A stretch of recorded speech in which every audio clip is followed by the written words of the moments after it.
진리의 말씀과 하나님의 능력으로 의의 무기를 좌우에 가지고 역됨으로 그랬으며 악한 일과 이름으로 그랬느니라. 우리는 속임자 같으나 참되고 무명한 자 같으나 유명한 자요 죽은 자 같으나 보라, 우리가 살아있고 징계를 받은 자 같으나 죽임을 당하지 아니하고 근심하는 자 같으나 항상 기뻐하고 가난한 자 같으나 많은 사람을 부유하게 하고 아무것도 없는 자 같으나 모든 것을 가진 자로다. 아멘. 우리 서로 축복하며 찬양합니다. 옆에 있는 분들 축복합니다.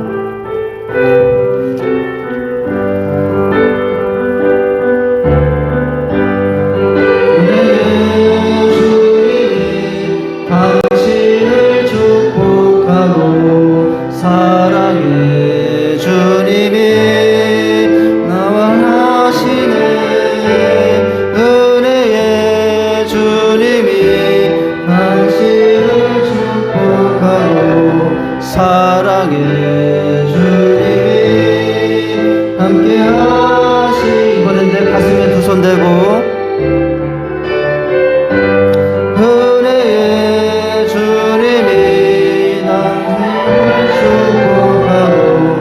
사랑의 주님이 함께 하시네.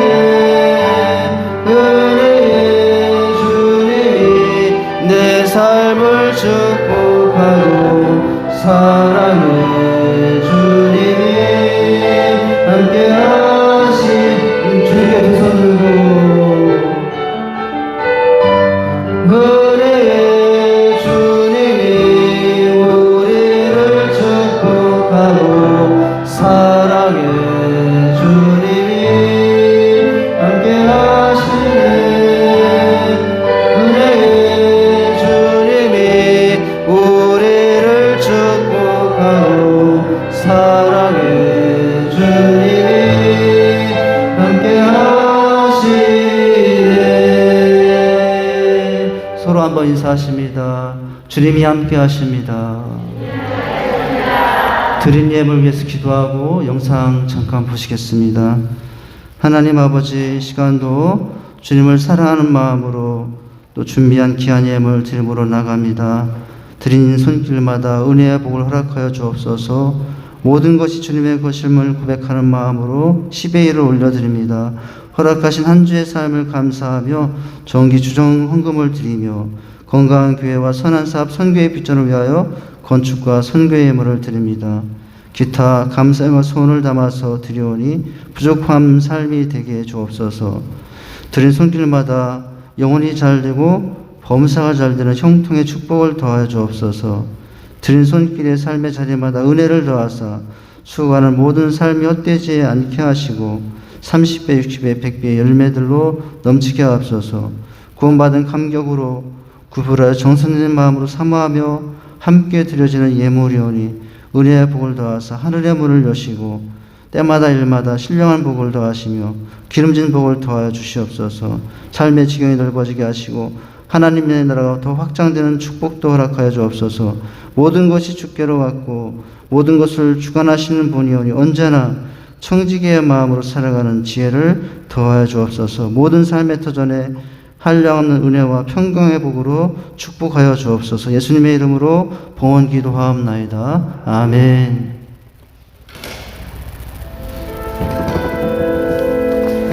바다 가운데 큰 폭풍이 일어나 배가 거의 깨지게 된지라. 요나서 1장 4절 말씀.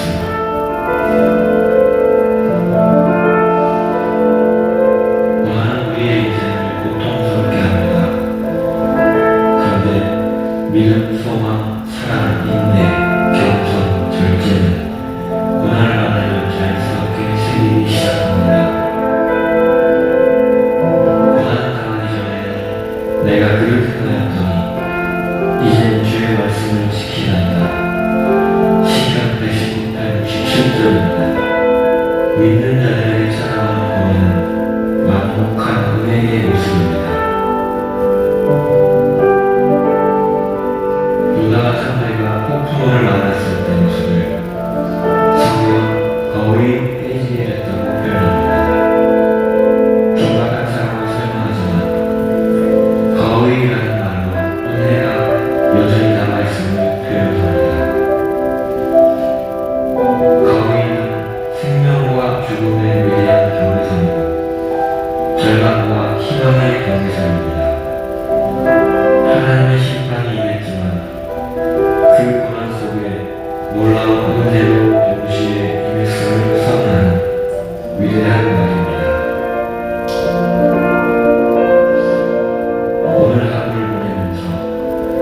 부족하고 죄성이 넘어질 때마다 한 번 더 일으키시는 은혜의 하나님을 바라보시며 승리하시기를 축복합니다. 할렐루야.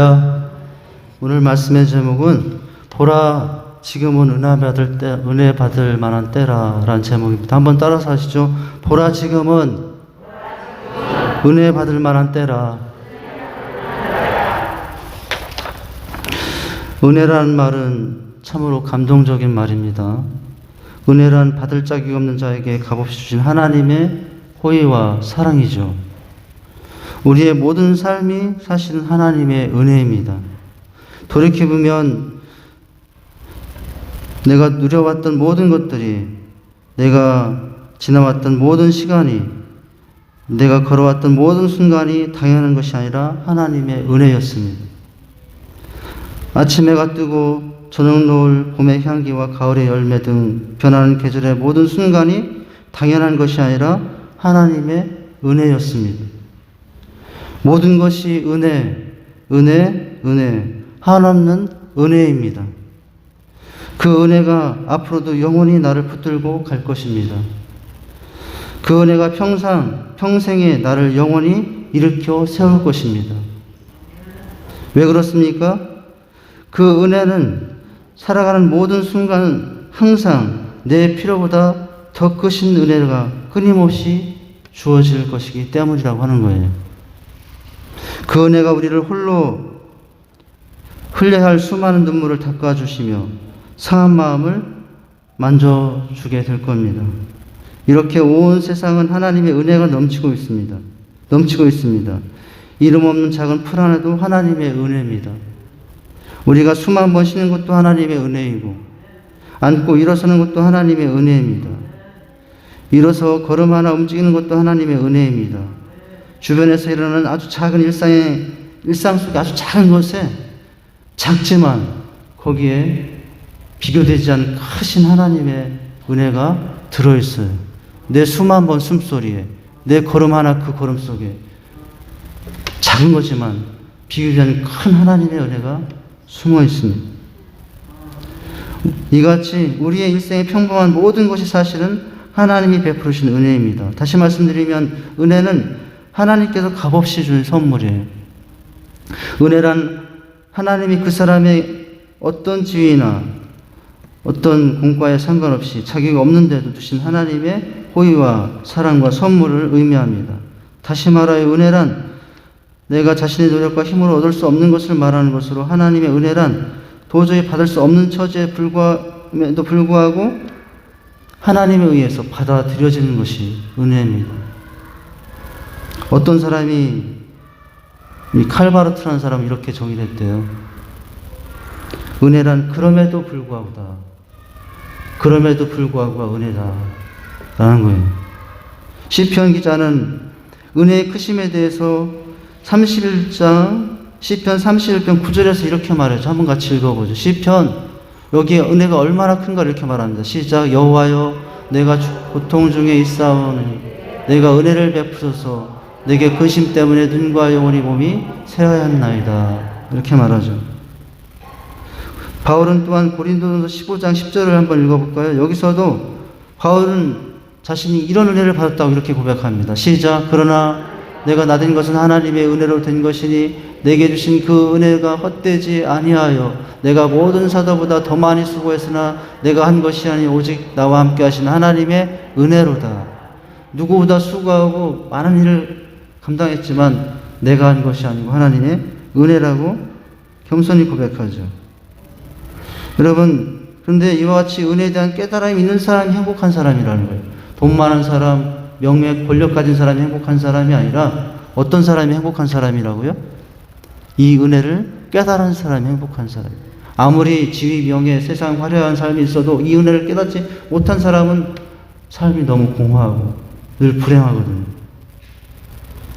이 은혜를 깨달은 사람은 마음에 기쁨이 넘칩니다. 믿음이 깊어지고 흔들리지 않은 평안함과 담대함을 늘 고요하시, 큰 강물이 고요히 흘러가듯이 그런 모습을 늘 유지합니다. 어떤 유혹과 혼란 앞에서도 두려워하지 않습니다. 자신의 모든 것이 내 것이 아니라 하나님의 은혜로 보이기 시작하면 삶에 대한 해석이 달라져 불평은 사라지고 어떤 환경에서도 감사가 넘치게 되죠. 은혜를 깨닫는 것에서 멀어지면 쉽게 지쳐요.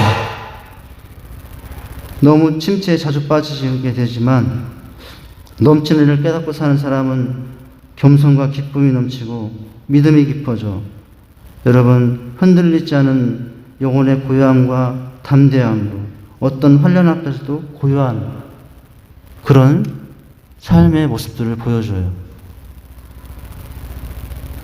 여러분 이 하나님의 은혜가 깊어질수록 또한 그 사람의 삶은 늘 새로워집니다. 날마다 새롭습니다. 은혜에 대한 감사와 감동으로 살아갈수록 새로운 적응력이 생겨서 어떤 환경에서도 긍정적으로 받아들이며 어딜 가서도 여러분 승리하는 인생이 됩니다. 진정으로 기쁨과 평안과 행복이 넘치는 사람은 하나님 주신 은혜를 내 마음에 채우고 내 영혼에 채운 사람입니다.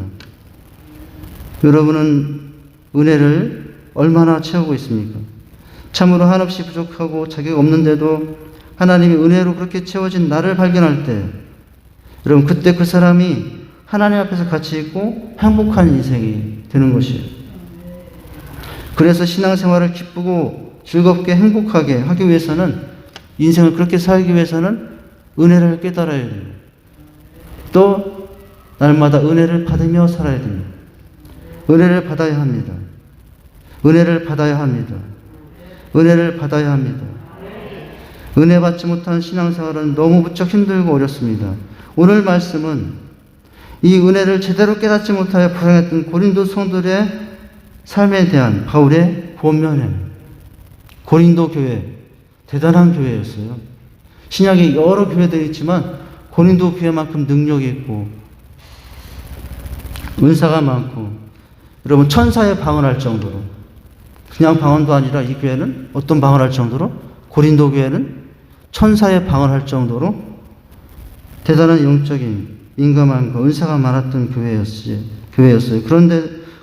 그런데도 여러 문제로 파당이 생기고 뭐 예수파 바울파 문제가 생기고 서로 고발하고 세상 법정까지 고발하는 어려움에 처한 교회가 되고 말았어요.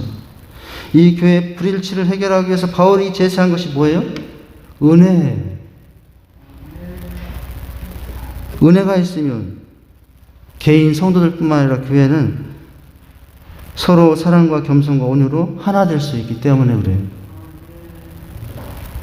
오늘 이런 형편 가운데 있는 고린도 교회를 향하여 바울은 은혜를 받아야 된다고. 지금이 은혜 받을 때라고.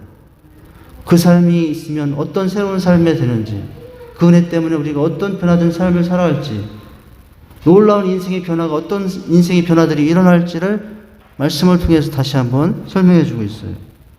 이 말씀은 고린도 교회 성도들에게만 필요한 것이 아니라 2000년 후 지금 이 시대에 살고 있는 우리에게도 필요한 말씀입니다. 보라, 지금은 은혜 받을 때라. 보라, 지금은 구원의 날이로다. 여러분, 우리는 은혜 받아야 합니다. 이미 받았다고요? 물론 부르심 앞에서 일반적인 은혜는 다 받았어요. 근데 개별적인 개인적인 주신 은혜는 다 달라요. 여러분, 우리는 은혜 받아야 삽니다. 그렇다면 오늘 우선은 어떻게 은혜를 받아야 되는가를 먼저 생각하죠. 여러분, 헛되이 받지 말고 지금 받으라는 거예요. 1, 2절은 어떻게 받아야 되는 것을 말씀하는데 여러분, 먼저는 지금 받으라고 하고 있어요. 나중이 아니라 지금이라고요. 여러분, 1절, 2절 말씀 한번 같이 읽어보죠. 2절 시작. 이르시되 내가 베풀 때 너에게 듣고 구원의 날을 너를 도왔다 하셨으니 보라, 지금은 은혜 받을 만할 때, 보라, 지금은 구원의 날이로다. 지금이라고 했죠. 여기 여러분, 지금은 그 당시 2000년 전 바울 시대로 돌아간다면 그때 말하는 바울이 말하는 지금은 어떨 때일까요? 구원의 날을 말하는데 이 바울이 2000년 전 당시에 쓰면서 말한 이 지금이라는 말은 이제 강조를 하거든요.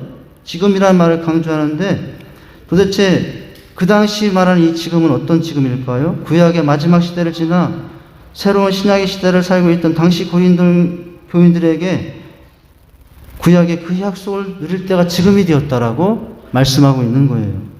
구약시대 믿음의 사람들은 때가 되면 구원자가 오실 것을 약속을 받았어요. 멀리서 그들은 약속의 성취를 받고 환호하며 늘 기다리고 살았습니다. 구원자가 오신다고 하니까. 이제 드디어 하나님께서 이 땅에 예수 그리스도를 보내셔서 십자가의 주심과 부활로 은혜의 문을 열어놓은 시기가 지금이에요. 그렇게 하나님께서 약속하시던 그 은혜를 받아 누릴 때가 지금이라는 거예요. 누구든지 지금 은혜를 사모하면 주님 만날 수 있고 구원받을 수 있다라고 말씀하고 있습니다. 은혜를 받는데 어떤 때 받아야 된다고 말하면 지금이라고 말씀하고 있습니다. 바울은 이 지금은 은혜 받을 만한 때와 또한 구원의 날 두 가지를 표현합니다. 하나님의 은혜와 구원은 멀리 있는 것이 아니라 바로 지금 그때였음을 강조한 것이죠. 1절에서 바울은 이 말을 하는 자신이 누구인가를 밝힘으로 지금 은혜 받아야 된다는 것이 자신의 말이 아니라 하나님의 말씀임을 이렇게 표현하고 있어요. 여러분, 자신을 누구로 표현하냐면 1절 한번 읽어볼까요? 여러분 1절을 보시면 이렇게 말하죠. 저 혼자만 읽을게요. 우리가 하나님과 함께 일하는 자로서 너희를 권하니. 바울이 나는 누구라고 말하면 하나님께 함께 일하는 자로서 권한다. 결국 그러면서 지금 받으라는 이 말은 내 개인적인 충고가 아니라 하나님과 함께 일하는, 우리 하나님이 우리에게 한 명령이다 라고 하고 있어요. 은혜를 받는데 어느 때 받으라고요? 지금 받아야 됩니다. 은혜 받을 만한 때가 있는데 그 때는 나중이 아니라 지금이라는 것입니다. 여러분 2절에서 두 번이나 반복하여 강조한 것이 지금은 지금이라는 말이에요. 지금 은혜를 받을 만한 때라는 것은 느긋하게 앉아서 때가 되면 주시겠지 그렇게 받으라는 의미가 아닌 것입니다. 긴급하게 은혜를 받아야 됨을 강조하는 말이에요. 지금은 여러분 사실은 마지막 종말의 때를 말해요. 마지막 종말이 얼마 남지 않았음을 강조하며 더 이상 미룰 시간이 없다는 말이 표현된 말이 지금이라는 말이에요. 미룰 시간이 없다는 거예요. 그래서 지금이라는 거예요. 은혜를 받을 수 있는 시간이 그렇게 많지 않다고 다급하게 여러분 말씀하시는 누구의 음성이라고요? 사도 바울은 내 음성이 아니라 하나님의 음성이라고 말씀하고 있는 거예요. 지금 받지 않으면 은혜 받을 기회가 지나간다는 것입니다. 마지막에 얼마 남지 않았다는 것입니다. 여러분 은혜의 때는 항상 주어지지 않습니다. 그러므로 우리는 항상 지금이 여러분 은혜 받을 마지막 기회라고 생각하고 시간마다 은혜를 사모할 수 있어야 됩니다. 오늘과 지금이 아니어도 나중에 얼마든지 기회가 있다고 생각하여 뒤로 미루는 것은 만큼 안타까운 것은 없어요. 나중에 사람들이 가슴을 치며 땅을 치며 통곡하고 그러나 때는 늦어요. 왜 더 이상 구원의 기회가 없어지는 날, 주님께서 재림하시는 날은 생각지 않은 때에 올 것이라고 하셨기 때문에 그래요. 그러니 지금이라는 말은 나중은 없다는 것입니다. 지금이 얼마나 중요한가를 예수님께서 누가복음 12장 40절에 이렇게 말씀하셨죠. 한번 같이 읽어볼까요? 이렇게 말씀하세요. 시작. 그러므로 너희도 준비하고 있으라. 생각지 않은 때에 인자가 오리라. 그러니 나중이 아니라 어느 때? 지금 은혜 받아야 된다고 말씀하고 있는 것입니다. 여러분 이 똑같은 의미를 바울은 데살로니가 교회에게 5장에서 이렇게 말했어요. 주의 날이 밤에 도적같이 이를 줄 너희가 자신이 자세히 알미라. 너희가 평안하다 안전하다 그때 잉태된 여자에게 세상의 우탕이 이름과 같이 멸망이 호련히 저에게 이르니 결단코 피하지 못하리라. 형제들아 너희는 어둠에 있지 아니하며 그날이 도적같이 너희에게 임하지 못하리니 너희는 다 빛의 아들이요 낮의 아들이라. 우리가 밤이나 어둠에 속하지 아니하나니 그러므로 우리는 다니는 것 같이 자지 말고 오직 깨어 근신하라 라고 말씀해요. 그러니 여러분 어느 때 은혜 받아야 된다고요? 지금 은혜 받아야 돼요. 지금과 오늘 이외에 보장된 시간은 없다고 하는 거예요. 우리는 생각합니다. 아 나는 몇 살 앞으로 몇 년은 남았네. 여러분 그건 장담할 수 없는 일이에요. 지금이 아니면 오늘이 아니면 그 다음은 없다고 생각해야 되는 것입니다. 오늘 읽었던 본문의 말씀도 강조하는 말씀은 지금이에요. 여러분 두 번이나 반복하여 사용하고 있잖아요. 우리 성도들에게 있어서 가장 중요한 시간은 가장 중요한 금이 있대요. 요즘은 10년 전하고 달려가지고 가장 중요한 금이 뭐냐고 물었더니 요즘은 현금. 첫째도 현금, 둘째도 현금, 셋째도 현금이라고. 여러분 근데 10년 전에는 대답이 틀렸어요. 10년 전에는 사람들이 좀 양심이 있어요. 10년 전에 가장 중요한 금이 뭐냐? 첫째는 황금, 두 번째는 까먹었네. 세 번째는 뭐냐면은 지금. 그래도 10년 전에는 지금이라고 했는데, 여러분 가장 중요한 시간이 뭐라고요? 지금이라고요. 어제라는 과거도 아니고 내일이라는 미래도 아니고 오늘 지금이라는 현재가 은혜 받을 가장 중요한 시기라는 것입니다. 여러분 인생에 있어서 가장 중요한 시간은 지금입니다. 물론 과거도 중요하고 미래도 중요하지만 과거에 주신 은혜를 알고 있지만 과거는 이미 지난 일입니다. 앞으로 미래의 축복을 약속받았지만 아직 우리 손에 와 있는 것은 아닙니다. 그래서 중요한 것은 어느 때예요? 지금인 것입니다. 여러분 은혜 받을 수 있는 기회가 항상 우리에게 있는 것이 아니라 오늘 지금이 사실은 은혜 받을 마지막 기회라고 하는 것이에요. 어떤 사람들은 지금은 아니라고 합니다. 이렇게 어려운 때는 아니라고, 좀 목사님 숨 돌림 틈을 좀 갖자고, 앞으로 여유가 있으면 그때 은혜 받겠다고, 나중에 형편 좋아지면 그때 은혜 받겠다고, 나중에 건강해지면, 나중에 시간이 있으면 이라고 합니다. 그러나 여러분 그런 분들은 나중에 땅을 치며 통곡한다는, 땅을 치며 후회하고 된다는 것을 잊지 말아야 된다는 거예요. 오늘 말씀이 지금은 어느 때일까요? 오늘 말씀 속에 지금은 어느 때입니까? 여러분 그런데 어느 때 은혜 받아야 되느냐? 그것은 사후절이에요. 평안할 때도 아니고요. 너무 힘든 때인데 그때 은혜 받아야 된다고. 오히려 이 말씀은 환난과 핍박을 당하고 가난과 어려움에 지치고 찌들어 힘든 초대교회 시대의 상황을 말씀해주고 있는데요. 근데 그때, 이때가 은혜 받을 때라고. 여러분 사후절은 지금의 상황이 나옵니다. 이 상황을 나오면 사람들이 말할 수 있어요. 하나님 이렇게 힘든데 좀 나중에 형편 좋아지면 그때 은혜 받을게요 할 수 있는데, 그런데 이때 받아야 된다고. 이때가 어느 때냐? 어려움과 환난이 있을 때 이때가 은혜 받을 때라고 말씀하고 있는 것이 사후절이에요. 지금은 어느 때이기도 하냐면은 물론 넓게 크게 전체적인 시각에서 보면은 말세의 종말의 때이지만은 조금 범위를 좁혀서 말하면 이 본문 속에서 말하는 지금은 어느 때냐면 사후절이에요. 여러분 사후절 5절을 보세요. 지금 어떤 상황이 있나.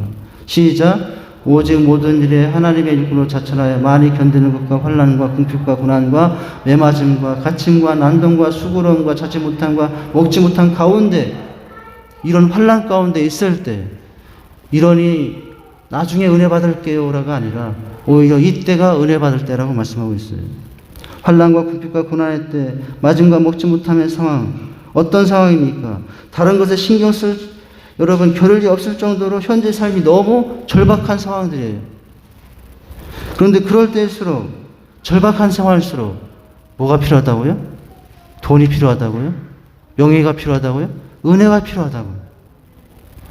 여러분 이 코로나 시대에 무슨 은혜냐? 은혜는 무슨 은혜냐? 좀 잠잠해지면 그때 은혜 받지.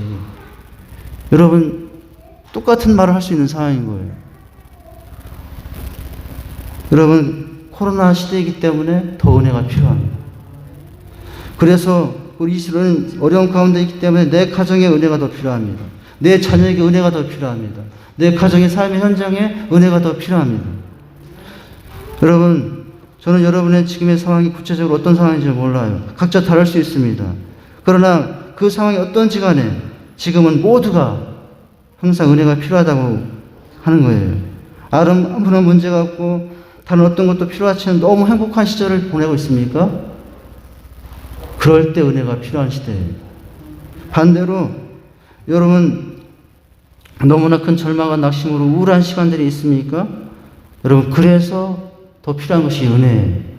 행복해서 필요한 것이 은혜이고 더 절박해서 필요한 것이 은혜인 것이에요. 여러분 우리가 지금 환난을 당하고 고난을 당하는 이 세상에 낙심하지 않고 좌절하지 않고 포기하지 않고 다시 일어날 수 있는 힘은 하나님이 주신 은혜입니다. 그 은혜가 있어야 우리는 다시 일어날 수 있습니다. 하나님은 위기 때 저와 여러분에게 이 은혜 주시기를 원하십니다.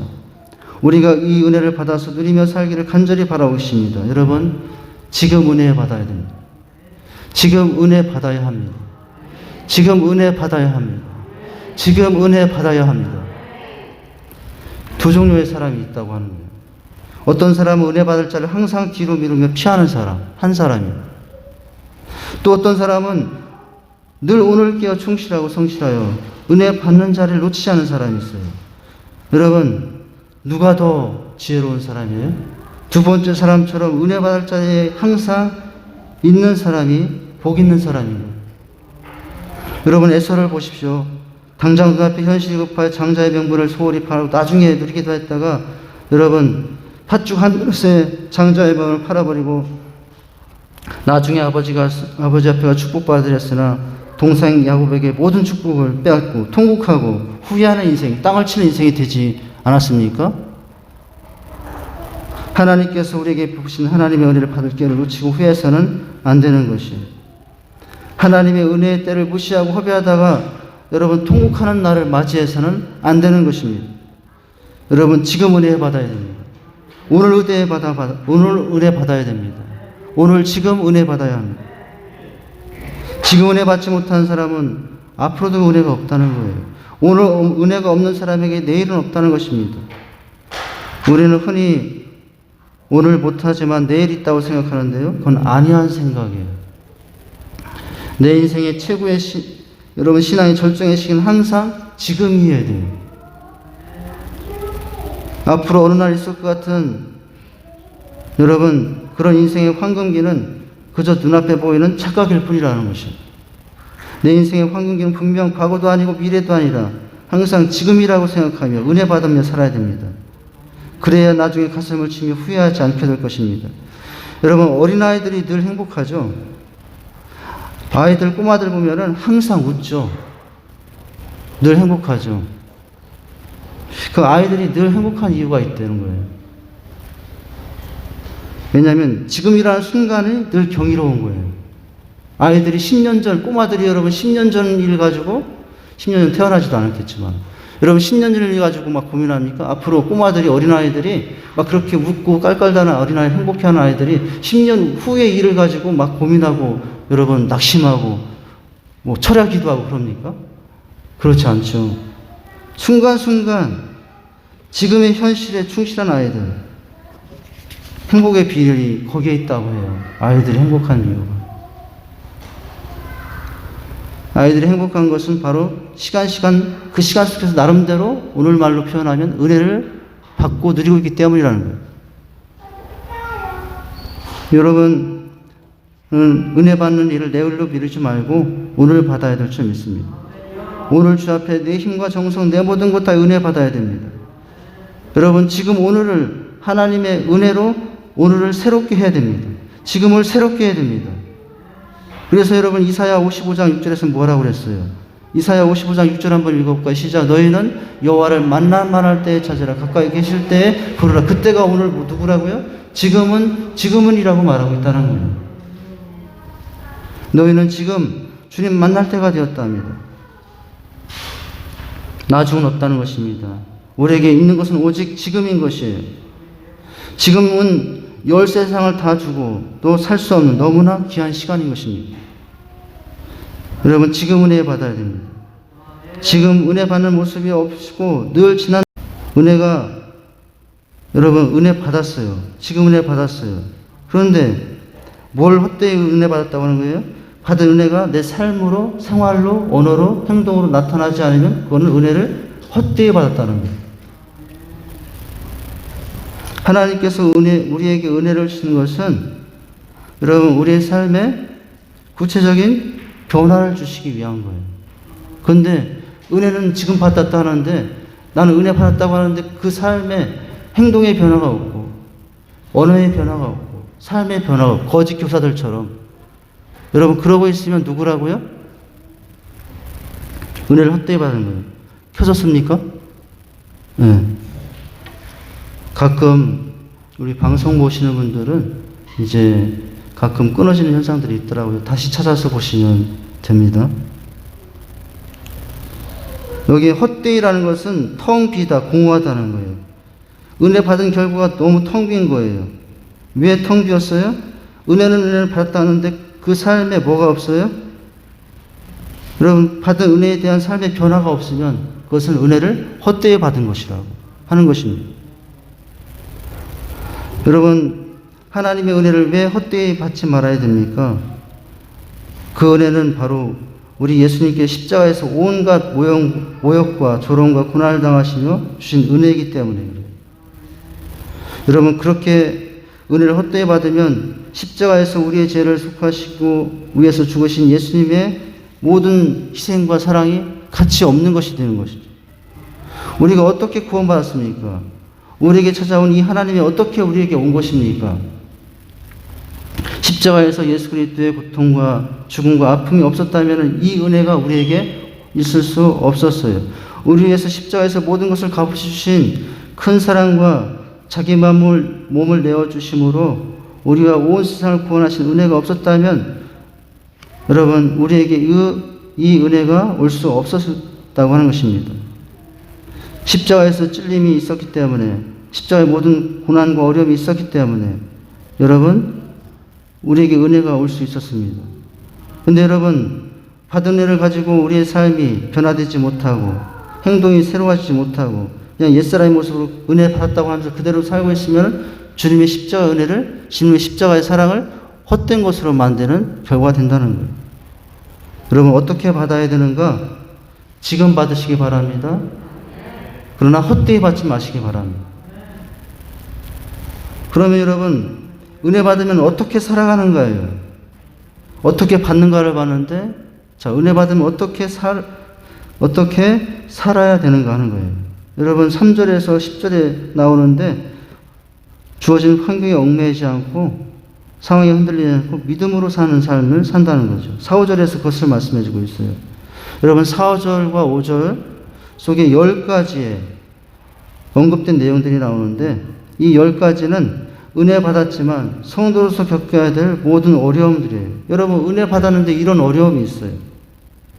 은혜 받았다고 해서 어려움이 사라지는 것은 아니에요. 그러나 은혜 받기 전과 달리 은혜 받은 후에 다르진 것이 있는데 은혜 받기 전에는 이런 환경들을 감당하지 못했었어요. 그런데 은혜 받은 후에는 이제 4절과 5절에는 환난과 궁핍과 난동과 모든 이런 것들을 이제 감당하며 사는 사람이 된다는 거예요. 여러분 4절과 5절을 보죠. 은혜 받으면 이것도 감당하고 산다는 거예요. 은혜 받지 못하면 이거 감당하지 못한다는 거예요. 4절과 5절을 읽어보죠. 시작. 오직 모든 일에 하나님의 일꾼으로서 자천하여 많이 견디는 것과 환난과 궁핍과 고난과 매맞음과 갇힘과 난동과 수고로움과 자지 못함과 먹지 못한 가운데서도 여러분 오늘 이렇게 말하죠. 그런데 사도 바울은요 이런 모든 것들을 어떻게 해서 감당했다고요? 여기 4, 5절에서 제일 중요한 단어가 자천하예요. 자천하예라는 단어예요. 자원하예라는 단어예요. 여러분 거짓 교사들 교회 안에 있는 은혜 헛되이 받는 사람들은 은혜가 없으니까 이것을 감당할 수 없었거든요. 근데 여러분 은혜 속에 은혜 받고 있는 이 바울은 오히려 이런 것들을 어떻게 감당하는 사람이 되었어요? 여러분 자천하는 단어. 여러분 4절 말씀에 모든 일에 하나님의 일꾼으로 자천하여 내가 견뎠고 내가 자원하여 환난에 처하고 자원하여 궁핍에 처하고 자원하여 고난에 처하고 자원하여 매맞고 여러분 이게 다 자원하여 사실은 다 피해야 될 것 같은 상황이잖아요. 은혜 없으면 피한다는 거예요. 근데 은혜 받으니까 이런 것들 어떻게 하고 살죠? 자원하여 환난을 당하고 살아요. 자원하여 오히려 궁핍에 주님 때문이라면 가난해지기도 하는 거예요. 자원하여 여러분 주님 때문이라면 매맞기도 사는 거예요. 그전에는 은혜 없을 때는 이것을 하지 못했는데 은혜가 임하니 이제는 자원하여 얼마든지 이것을 감당하는 인생이 되었다라고 하고 있습니다. 여러분 지금의 여러분의 상황 가운데 환난을 피하지 않고 당당하게 담담하게 가고 이전과는 달리 감당하고 있다면 여러분은 지금 은혜 받은 사람이에요. 근데 조그만 어려움이 와도 여러분 자원하여 감당하는 게 아니라 자원하여 물러가는 사람, 물러가는 신앙이 있다면 아직 은혜를 받지 못하고 있는 사람이라고 할 수 있어요. 여러분 은혜 받아야 어려움도 감당하고 모든 환난도 감사하며 감당하게 되는 여러분 은혜가 있을 줄 믿으시길 바랍니다. 은혜 받으니 그렇게 산다는 것입니다. 은혜 받으니 주님 때문에 환난 당하며 사는데도 여러분 오히려 어떻게 해요? 기쁨이 있어요. 하나님의 은혜가 임하고 보니 주를 위해서 내 시간 쓰고 내 건강 쓰고 물질 쓰는 거 사용하는 것이 오히려 기뻐요. 적당히 살던 인생에 대한 인생에 하나님의 은혜가 임하니 환난과 고난 중에도 여러분 하나님을 향하여 달려가도 피곤치 않아요. 은혜가 있으니까. 반대도 마찬가지죠. 은혜가 임하니까 어때요? 이전까지 그저 타협하며 태연하게 당연한 것이라고 나태하게 살던 내 삶이 고통스러워져요. 은혜가 임하면. 은혜가 임하고 나니까 하나님 주신 귀한 세월 여러분 목표도 없이 그냥 그럭저럭 보내는 내 모습이 너무나 고통스러워요. 그 사람은 은혜 받은 사람이에요. 은혜 받으니 변화함에도 불구하고 아직 변하지 않은 자신의 습관에 대해서 그렇게 살아가는 모습이 너무 고통스러워요. 그냥 내가 이렇게 그럭저럭 사는 거 고통이 없습니까? 아직 은혜를 없는 거예요. 그냥 옛날처럼 나태하게 사는 거 그런 거에 대해서 아무런 꺼리낌도 고통도 없다. 그러면 나는 아직 은혜 속에 못 있는 것입니다. 은혜를 받고 보니 환난과 어려움도 이제는 자원하여 오히려 그것을 향하여 피하지 않고 달려가서 기쁨으로 감당하는 인생. 여러분 은혜 받아서 그렇게 살아갈 수 있기를 바랍니다. 막 은혜가 내 힘으로 내 지식으로 억지로 감당하는 게 아니라 하나님의 은혜가 있어서 이 환난과 어려움이 있어도 그런 가운데도 기뻐하고 감사하면서 여러분 살아갈 수 있는 것은 은혜 받은 사람이 살게 되는 방법이라는 거예요.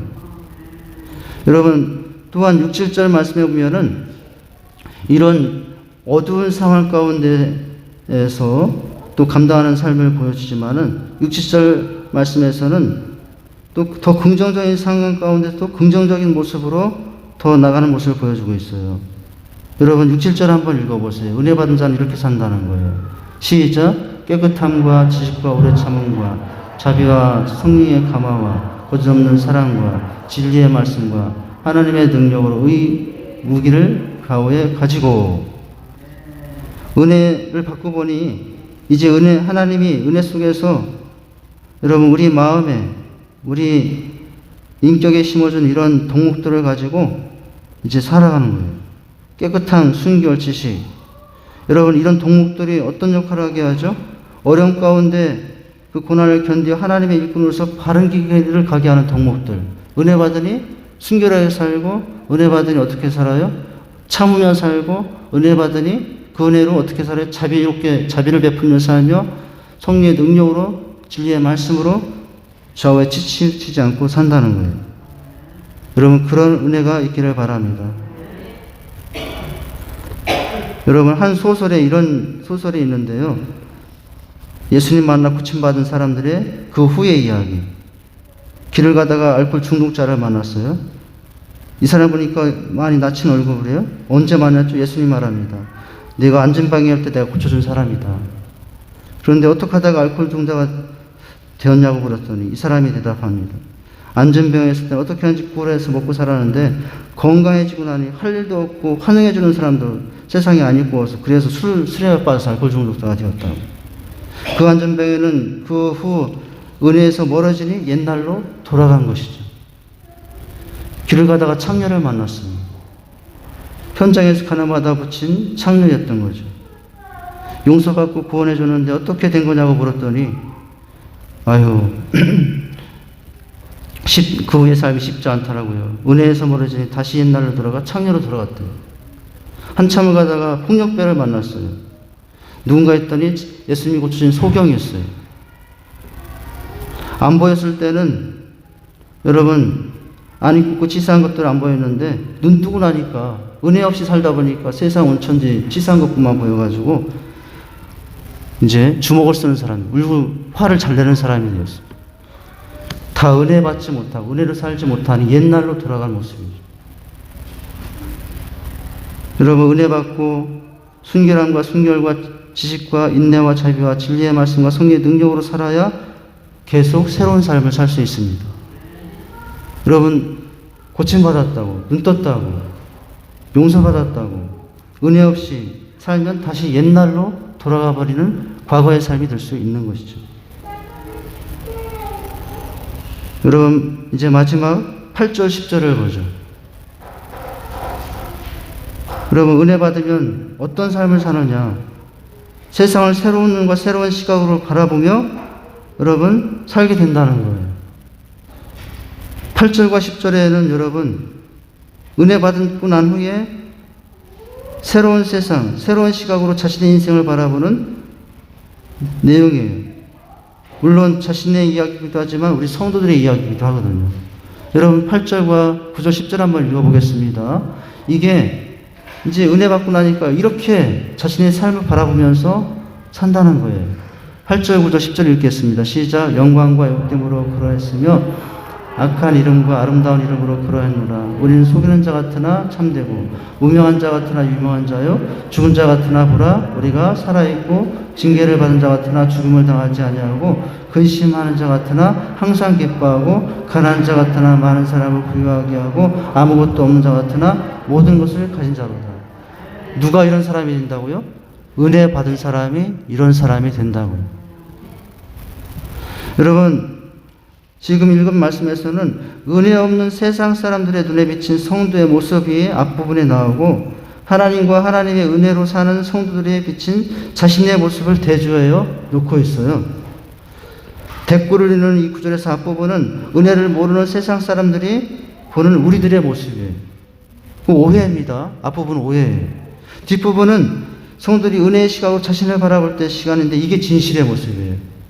우리는 앞부분보다 뒷부분의 사람들이라는 것을 항상 인식하고 살아야 되거든요. 이건 역설이죠.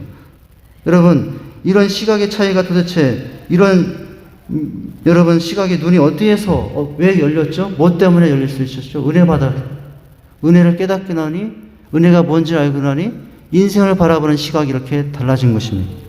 예수 그리스도를 만나고 거듭난 후에 바울은 보다 새로운 시각을 갖게 됐죠.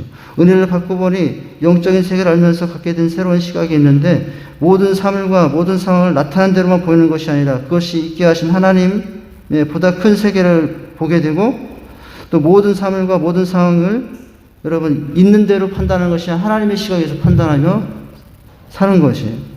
일어나는 상황과 사건만 보는 것이 아니라 그 상황과 사건 속에 담긴 하나님의 섭리와 경륜을 알게 되므로 새로운 시각을 받게 되고 자존심과 자신의 가치를 알게 되고 주변에 어떤 흔들리는 상황 가운데서도 여러분 은혜의 삶을 계속 살아가게 되는 모습을 말씀해주고 있어요. 은혜 받기 전에는 세상의 평가가 무서웠어요. 은혜 받기 전에는 세상의 평가를 맞추기 위해서 나를 포기하고 세상에 맞추기 위해서 너무나 힘들게 살았어요. 그러나 은혜를 받고 보니까 그럴 필요가 없어졌다는 것을 알았어요. 이제는 세상이 뭐라고 하는 것이 중요한 것이 아니라 하나님의 평가가 우리는 더 중요한 인생들이 되었어요. 세상이 나에게 무엇을 원하는가 중요한 것이 아니라 하나님이 나에게 무엇을 원하는가가 더 중요한 인생이 된 것입니다. 은혜를 받고 보니 세상의 시각으로부터 이제 자유로워졌어요. 이게 지금의 내용이에요. 바울의 삶은 겉으로 보기에 아무것도 없는 것 같았습니다. 무명한 자 같았고 죽은 자 같았고 징계받은 자 같았습니다. 머물 것도 없는 자 같았고 근심하는 자 같았습니다. 세상 사람들이 보기에는 그런 불쌍한 인생들이죠. 그러나 여러분 주님의 시각으로 하나님의 시각으로 하나님 주신 은혜의 시각으로 보니까 자기는 유명한 자요 산자요 부자요 모든 것을 가진 자라고 이런 고백을 하며 살게 된 것입니다. 여러분 한번 좀 몇 가지를 볼까요? 무명한 자 같으나 무명한 자로 고난을 받아하시는 유명한 자들이라고요. 우리는 유명한 사람이에요.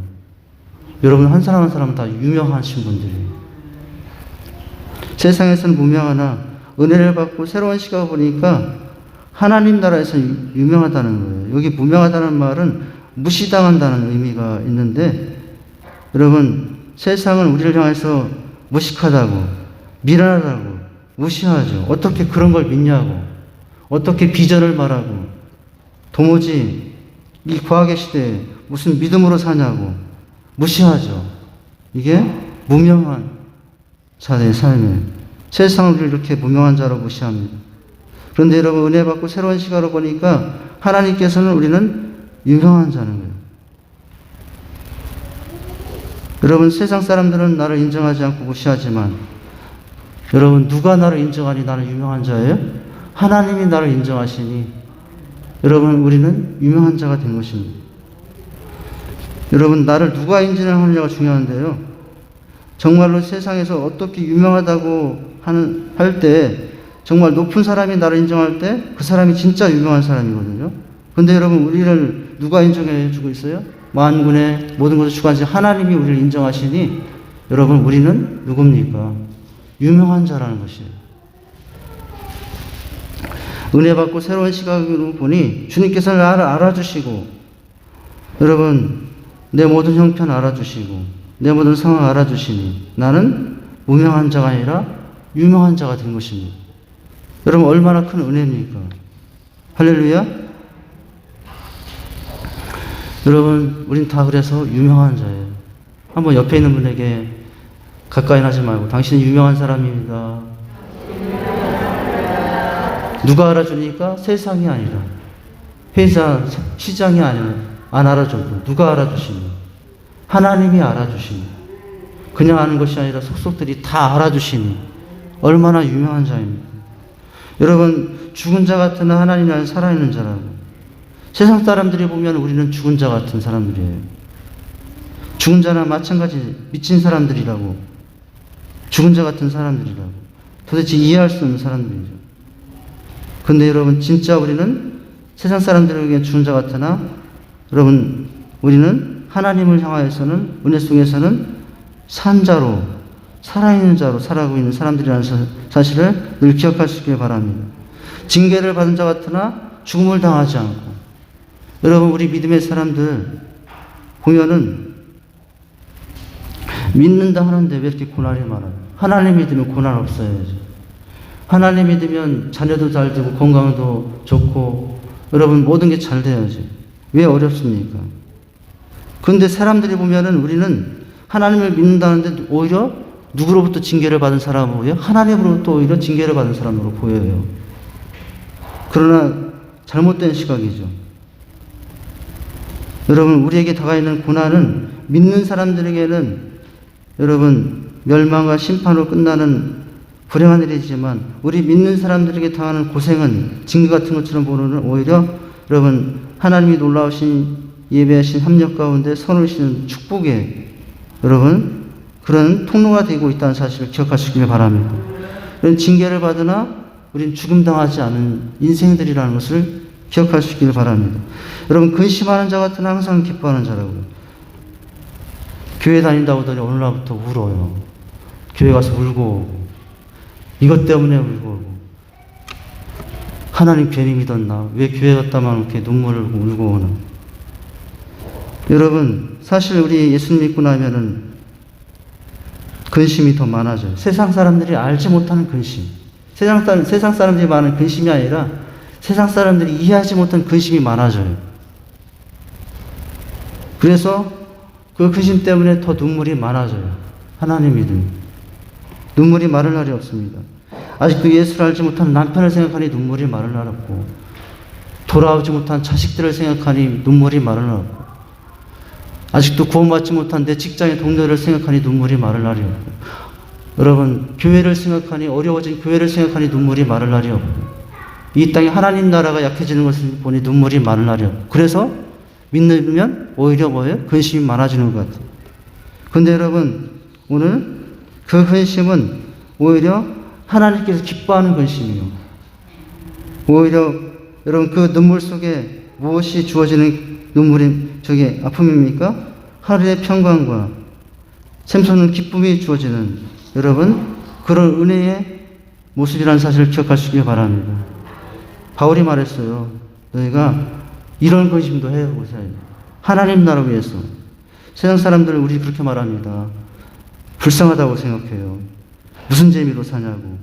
술도 못 먹고, 뭐 주일날 놀러도 못 가고, 교회에 돈은 돈대로 바치고 고생하고, 그게 가난해지게 사냐고. 근데 여러분, 무슨 재미로 사냐고. 근데 몰라서 그래요. 근심하는 자 같고 가난한 자 같으나 그 속에서 주신 하나님의 기쁨을 몰라서 하는 말들이죠. 여러분, 우리들은 세상 사람들이 볼 때는 항상 근심하는 자를 비춰볼 수 있습니다. 어쩌면 세상 사람들이 우리를 향해 근심하는 자 같다고 느끼는 것은 우리가 그들이 가지지 않은 근심의 다른 차원의, 더 높은 차원의 근심을 가지고 있기 때문에 그래요. 여러분, 우리는 어떤 사람입니까? 그전과는 달리 세상 사람들이 하지 않는 근심을 하고 살지만 그 근심은 오히려 우리를 기쁘게 하는 근심이요. 여러분, 아름다운 근심이요. 우리는 그렇게 살아가는 사람들이라는 사실을 기억할 수 있기를 바랍니다. 여러분, 또 가난한 자 같으나 많은 사람을 부유하는 자라고 하고 있죠. 이게 은혜 받은 자의 삶이에요. 여러분, 내가 받은 이 은혜, 이 예수를 가지고 복음을 전하는 그런 삶이 주어진 은혜죠. 또 뭐라고 말씀드립니까? 마지막 이것만 보죠. 아무것도 없는 자 같으나 모든 것을 가진 자라고. 여러분, 왜 이런 고백을 할 수 있었을까요? 사도 바울이 사실은 이 인생이었어요. 아무것도 가진 것이 없으나 오히려 여러분, 사도 바울은 예수 믿으면서 다 버렸어요. 그 전에 있던 모든 것들을 배설물로 다 버렸어요. 아무것도 없는 사람이 되었어요. 그런데도 여러분, 지금 사도 바울이 이 말을 하는 것은 도대체 사도 바울이 정신이 없어서 이런 말을 하는 것입니까? 다 버렸지만 왜 나는 모든 것을 가진 자라고 했을까요? 그것은 모든 것을 가지신 주님을 만났기 때문에 그래요. 여러분, 우리 인생 어떻습니까? 아무것도 없는 인생처럼 살고 있다고 해도 우리에겐 누가 있죠? 모든 것을 가진 주님이 있으니 우리는 누굽니까? 모든 것을 가진 여러분, 그런 인생이라는 사실을 기억하고 여러분, 그 은혜 속에서 감사하며 살 수 있기를 바랍니다. 여러분, 우리는 세 가지를 봤어요. 1, 2절을 통해서는 어떻게 은혜를 받아야 되는지, 4절과 이제 그 후에 말씀 들으면서는 어떻게 살아야 되는지, 그리고 이제는 마지막 부분에서는 어떤 시각을 가지고 우리의 상황들을 감사하며 살아야 되는 것을 봤습니다. 여러분, 지금 바로 은혜 받을 때, 이런 우리의 은혜 받을 때 하나님의 이런 놀라우신 은혜에 축복된 삶이 우리 삶 속에서 있게 된다는 사실을 기억하시기 바랍니다. 여러분, 지금 은혜 받을 때입니다. 그 은혜를 가지고 여러분, 어떤 환경도 믿음으로 살아갈 수 있기를 바랍니다. 이제 새로운 시각으로 우리의 삶을 바라보시며 얼마나 우리가 영광 속에 살고 있는 나를 기억하며 감사하며 살 수 있기를 바랍니다. 찬양하죠.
내 힘은 나를 믿네. 하나님 아버지, 오늘 주님의 은혜로 살아가는 저희가 되기를 원합니다. 그러나 어느새 그 은혜에서 멀어지는 우리 인생이 되어 있지 않습니까? 하나님, 그 은혜가 우리를 살게 하고 그 은혜가 우리를 세울 텐데, 하나님 지금 그 은혜를 누리며 받으며 살게 하여 주시옵소서. 아버지 하나님, 그러나 은혜를 헛되이 받지 않는 자가 되게 하시고, 아버지 하나님, 그 은혜를 가지고 어떤 환경도 얽매이지 않으며 그 어떤 환경이 주어도 그것을 감당하는 자로 살게 해 주시옵소서. 이제 새로운 시각과 새로운 가치관을 가지고 우리의 삶을 늘 감사하며 아버지 주님께 드리며 나가는 우리의 삶이 되게 해 주시옵소서. 은혜가 임할 때 그런 삶이 되게 하실 줄 믿습니다. 예수님의 이름으로 기도하옵나이다. 아멘. 이제는 우리 주 예수 그리스도의 은혜와 하나님의 그 크신 사랑과 성령의 교통 충만하심의 은혜가 오늘도 사랑하는 우리 성도님들 위해, 그 가정 위에, 자녀들 위해 이제로부터 영원까지 함께 있을지어다. 아멘.